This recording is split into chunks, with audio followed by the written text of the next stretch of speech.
하이델베르크 교리문답 65문은 우리의 믿음의 출처에 대해서 이야기하고 있습니다.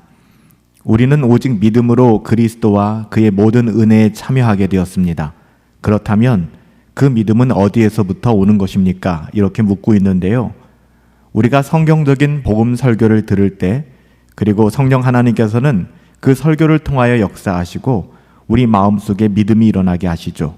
또한 성례를 통하여 세례와 성찬이에요. 이 성례를 사용하셔서 우리의 믿음을 강하게 하십니다. 성령 하나님께서는 우리에게 믿음을 주세요. 성령 하나님께서는 하나님의 말씀과 성례를 통하여 우리에게 믿음을 주시고 우리의 믿음을 강화시켜 주시죠. 믿음은 하나님의 말씀에 의해 생산되고 성례에 의해 확증되는 거예요. 그래서 우리가 이것을 뭐라고 얘기하죠? 하나님의 말씀과 성례를 은혜의 수단이다, 은혜의 방편이다 라고 부릅니다. 먼저 성령 하나님께서는 하나님의 말씀을 수단으로 사용하셔서 하나님의 말씀을 듣는 자들에게 믿음이 일어나게 하시죠. 고넬료도 하나님의 말씀을 듣는 가운데 믿음을 갖게 되었잖아요. 이것은 하나님께서 정하신 방법입니다. 예수님께서 사울을 구원하실 때에도 그로 하여금 말씀을 듣게 하셨죠. 하나님의 말씀을 들으면서 성령에 의해 그 영혼이 깨어나는 것은 하나님께서 정하신 통상적인 은혜의 수단입니다. 하나님의 말씀은 하나님과 하나님의 아들에 대해, 그리고 우리의 구속과 영원한 구원에 대해 가장 위대한 계시들을 담고 있습니다. 이 말씀을 성령 하나님께서 선택된 자들의 심령에 유효하게 증거해 주시는 것이죠. 그래서 영혼들은 호기심이 아니라 구원을 갈망하면서 하나님의 말씀을 듣고 읽다가 결국에는 하나님의 은혜를 깨닫고 하나님께로 돌아오게 되는 것입니다. 성령께서 조명하시는 역사를 간구할 때 하나님이 은혜를 부어주시는 것이죠. 이렇게 성령의 역사로 하나님의 말씀을 들은 영혼들은 전능하신 하나님에 대해 사랑하며 존경하고 경외하는 그런 마음을 갖게 됩니다. 또한 그 의미들을 찾기 위해 하나님의 말씀을 보다 더 철저하게 상고하고 묵상하며 연구하게 되죠. 부지런히 읽고 생각하며 또 읽은 말씀들을 그 마음에 간직하고 그 말씀대로 따라 살기 위하여 힘쓰게 됩니다. 이것이 구원받은 하나님의 자녀들의 삶에 나타나는 일들이거든요. 성령께서는 선택된 자의 마음에 믿음이 일어나게 하기 위하여 우리의 마음에 영적인 이해력을 주십니다. 우리 자신이 불의하다는 것을 확실하게 알게 하시고요. 그리스도에 관한 것과 구원의 방법에 대한 확신들을 갖게 만들어주세요. 이 또한 하나님의 은혜입니다. 또한 그리스도 안에 있는 하나님의 영광에 대한 분명한 지식을 갖게 하십니다. 우리의 의지의 성향을 진리에 안착하도록 역사하시고 그것에 대한 확신이 일어나게 하시죠. 따라서 이전에는 영적인 것이 싫었고 세상의 것이 좋았지만 이제는 세상의 것이 싫고 하나님의 나라와 영적인 것을 취하고자 하는 마음들을 갖게 되는 거예요. 이것이 바로 거듭남의 비결입니다. 거듭남의 증거이죠. 성령 하나님께서는 하나님의 말씀을 통해 우리의 심령에 일어나게 하셨던 믿음을 성례를 통하여, 세례와 성찬을 통하여 우리의 심령에 강화시켜 주십니다. 전에는 그저 들은 말씀이었지만 이제는 보고 느끼는 말씀으로 성례를 통하여 우리의 믿음을 강화시켜 주는 거예요. 그래서 어거스틴은 성례를 보는 말씀이라고 불렀습니다. 성례는 우리에게 그리스도를 주신 것을 보게 하는 거예요. 하나님의 말씀을 눈으로 보게 하는 것이죠.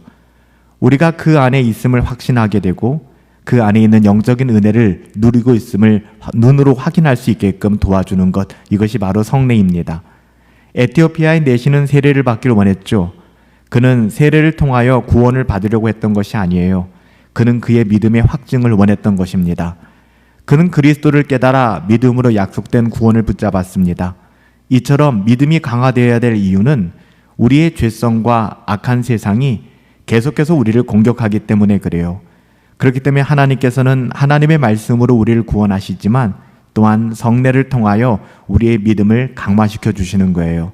그래서 하나님의 말씀과 성례의 수단을 우리에게 주셔서 우리가 이 땅을 살아가면서 믿음으로 살아갈 수 있도록 우리의 믿음을 강화시켜 주시는 것이죠. 우리는 오직 믿음으로 그리스도와 그의 모든 은혜에 참여함을 얻게 되었습니다. 그 믿음이 어디서부터 온다고요? 우리가 성경적인 복음 설교를 들을 때 성령 하나님께서 말씀을 통하여 우리 마음속에 믿음이 일어나게 하시고요. 또한 성례를 통하여 세례와 성찬을 통하여 지속적으로 우리의 믿음을 강화시켜 주셔서 이 세상의 어떠함에 매몰되어 살아가지 아니하도록 믿음을 지키며 살아갈 수 있도록 우리에게 힘을 주시고 믿음을 더하여 주시는 거예요. 그렇기 때문에 우리에게 은혜의 방편으로 두 가지, 하나님의 말씀과 성례를 주신 것이죠. 그래서 교회는 하나님의 말씀과 성례를 소중히 여기며 은혜의 방편으로, 은혜의 수단으로 이것을 사용하고 누리며 살아가야 되는 것입니다.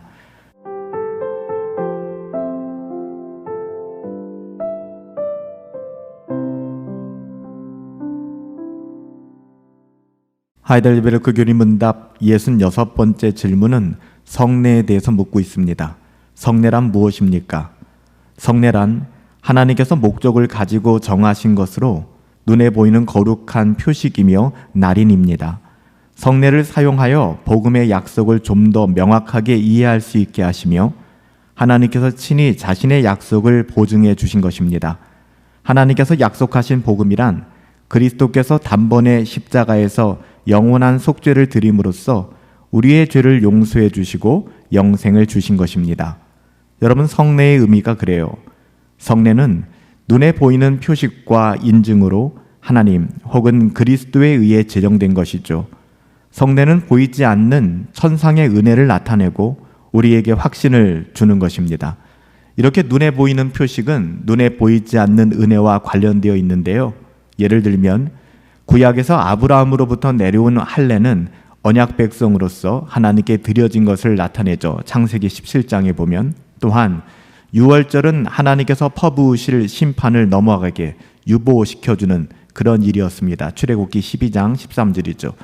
이로 인해서 하나님의 공동체가 분명히 드러났거든요.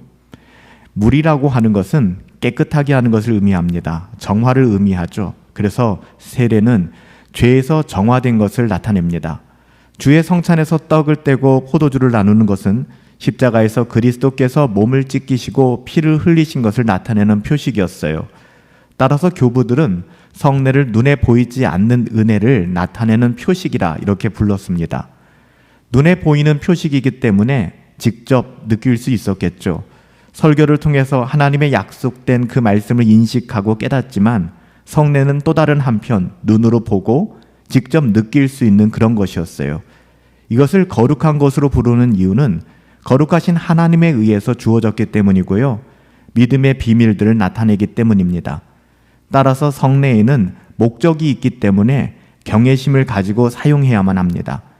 거룩한 것이란 통상적인 것에서 구별되어서 하나님께 드려진 것을 의미하잖아요.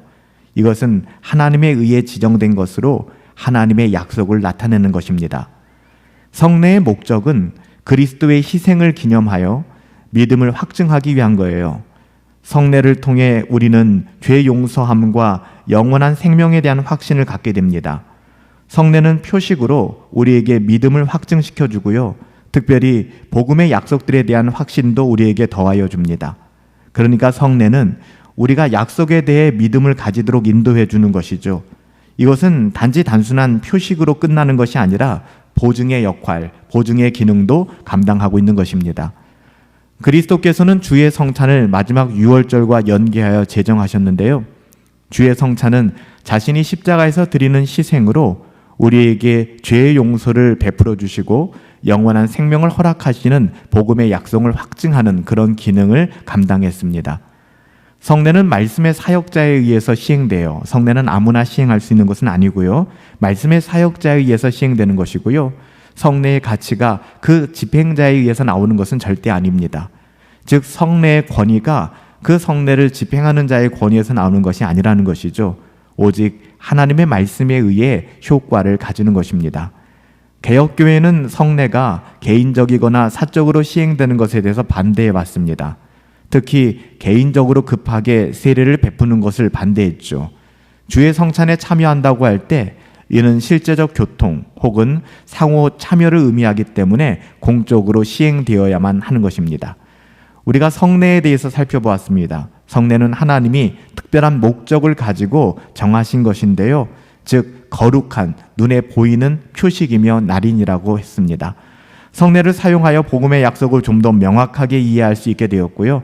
하나님께서 친히 자신의 약속을 우리에게 보증해 주신 것이 성례라고 말씀드렸습니다.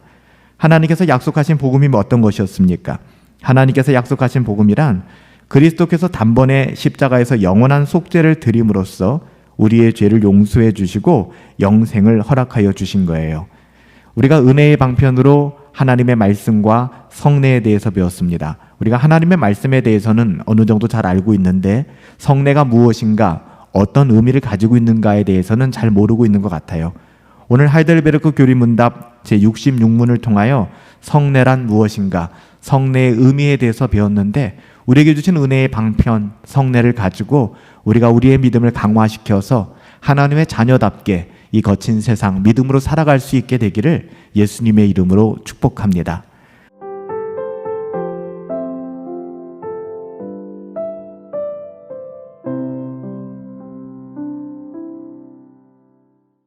하이델베르크 교리문답 67번째 질문은 그렇다면 말씀과 성례는 우리의 구원의 근거가 십자가에 달리신 그리스도의 희생에 있으며 오직 그리스도께 우리의 믿음이 향하도록 하는 목적을 가진 것입니까? 라고 묻고 있는데요. 네, 바로 그렇습니다. 성령께서는 복음을 통하여 우리에게 가르치시며 성례로 우리의 구원 전체가 십자가에서 자신이 내어주신 그리스도의 희생에 달려있다는 것을 확신시켜 줍니다. 하나님의 말씀을 듣는 것과 성례 자체가 구원을 발생시키는 건 아니에요. 우리가 오해해서는 안 되거든요. 마치 하나님의 말씀을 듣는 그 자체가 또한 성례에 참여하는 그 자체가 우리에게 구원을 발생하는 원인자가 된다라고 생각하는 경우가 있는데요. 결코 그렇지 않습니다. 말씀과 성례는 십자가에서 우리를 위해 성취하신 그리스도의 희생에 초점을 두고 있는 것이고요. 우리는 믿음으로 그것을 붙잡는 것이죠. 믿음이 없다면 세례에 아무런 의미도 없고 유익도 없는 거예요. 마술사 시몬 세례를 받았지만 결국 그는 믿음이 없어서 망하고 말지 않았습니까? 하나님의 말씀과 성례 모두 그 내용은 동일합니다. 우리의 구원의 유일한 근거인 그리스도의 희생에 초점을 두고 있다는 것이죠. 복음의 핵심은 그리스도의 희생을 통한 구속입니다. 이는 옛 언약에서 약속되고 예표되었고요. 새 언약에서 성취되었습니다. 옛 언약과 새 언약에서 성례는 그리스도의 희생을 나타내는 것이죠. 성례라고 하는 것은 결코 하나님의 말씀과 분리시켜서 생각할 수 없습니다. 단지 다른 것이 있다면 말씀은 듣는 것이지만 성례는 보고 맛보고 만지는 거예요. 말씀은 믿음을 일으키고 강화시키는 반면에 성례는 오직 우리의 믿음을 강화시켜 주죠. 성령 하나님께서는 하나님의 말씀을 통해 믿음으로 깨어나게 하시고 성례를 통하여 그 믿음을 확실하게 하십니다. 말씀은 구원에 있어서 반드시 있어야 하지만 성례는 반드시 있어야 하는 것은 아니에요. 그러나 주님께서 성례를 제정하셨기 때문에 필요 없는 것은 더더욱 아니고요. 당연히 우리의 믿음에 있어서 또 은혜의 방편에 있어서 중요하고 소중한 것입니다. 이것은 하나님의 명령이죠. 그렇기 때문에 우리에게 꼭 필요한 것이기도 하고요. 말씀은 약속에 대해서 분석하고 설명하지만 성례는 통합적인 성격을 가지고 있습니다. 즉 약속에 대한 간단한 요약과 같아요. 따라서 성례의 표식들이 나타내고자 하는 것들을 놓치게 된다 그러면 이 모든 의식은 단지 공허한 그런 율법적인 의식 준수처럼 머물고 말 것입니다. 그렇게 되어서는 안 되죠. 그렇기 때문에 우리는 말씀을 통하여 또한 성례를 통하여 말씀과 성례가 의미하는 바가 무엇인가?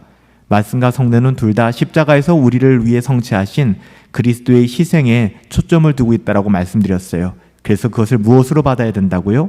믿음으로 붙잡아야 된다는 것입니다. 믿음이 없다면 세례도 아무 의미가 없고요. 믿음이 없다면 성찬도 아무 의미가 없는 것입니다. 경건의 모양은 있지만 경건의 능력을 부인하는 자들처럼 살아가는 것이 아니라 하나님께서 우리에게 허락하신 믿음의 방편들, 은혜의 방편들을 꼭 붙잡고 하나님의 말씀과 또한 성례를 통하여 우리의 믿음을 더욱더 굳건하게 할 수 있는 하나님의 자녀로서 이 땅 살아갈 수 있게 되기를 예수님의 이름으로 축복합니다.